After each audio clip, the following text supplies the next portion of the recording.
This is a YouTube video explaining the code for the project implementation. How this code kind of works, it's super simple. It uses a Tweepy Python wrapper for the Twitter API. In this first section, this just makes a file that will be named with the date that the file is created on. Big thing about this code is don't run it more than once a day, because it will replace your file. So that's a little intricacy of just how it works. You got your authentication stuff and setting up the Tweepy interface API, and then here's the core of the code really. In Tweepy, how you search the API is just with a search function and throw it into results.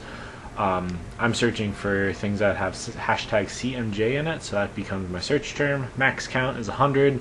There can only be 100 tweets returned, so that's the max you can do. And then I return anything that's written in English, because hashtag CMJ shows up in some things that aren't in English, so that's important. This guy is used to take the last ID that was gathered. Tweet IDs go up. The higher the number, the later in date the tweet was.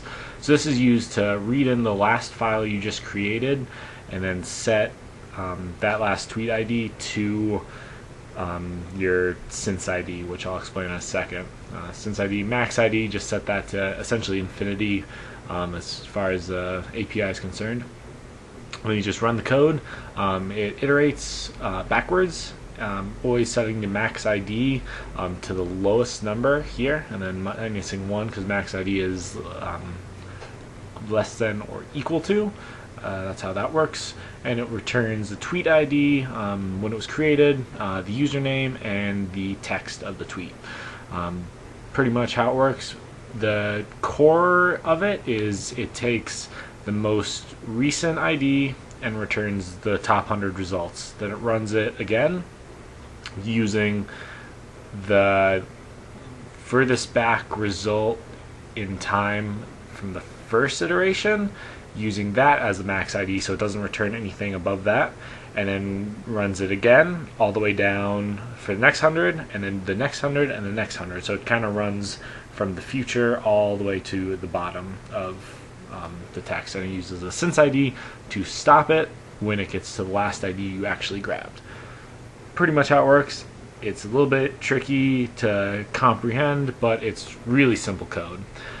So when you run it, it will ask you, you'll see for the base or input for a file. I just use this as my baseline. For now, that's a recent tweet ID that I returned. So this is just a random number, or not random number, a number that I use for the first time I run it. Sequentially, after that, I will use it differently though. So if I run the code, it asks for the last file created, and you see over here I created a file that's the name of the date. So I'm going to type in baseline, and that'll use this number to start collecting those tweets, and it just takes some time to run because it's collecting 10 iterations of 100 tweets, so it returns 1,000 tweets. So now it's finished. If I go into this file that was created, here are all those tweets. You got the tweet ID, the date, the user, and the text.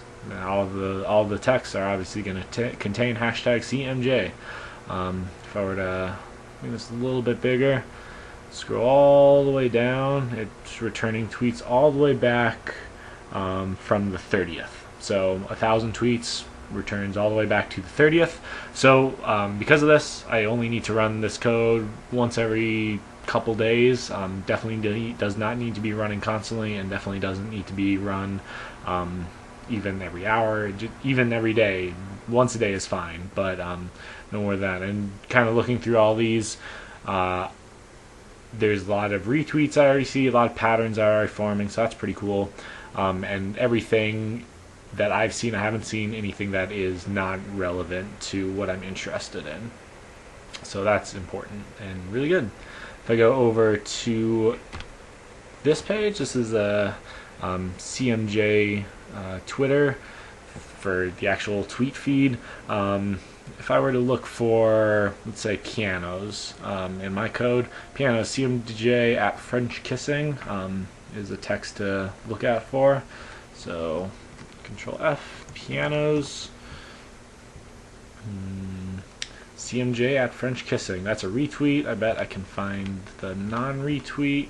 There we go, maybe? Yep. Yeah, here's that tweet. So I've even returned a good chunk of tweets that have happened since that time. So it's super accurate and works and is great and awesome.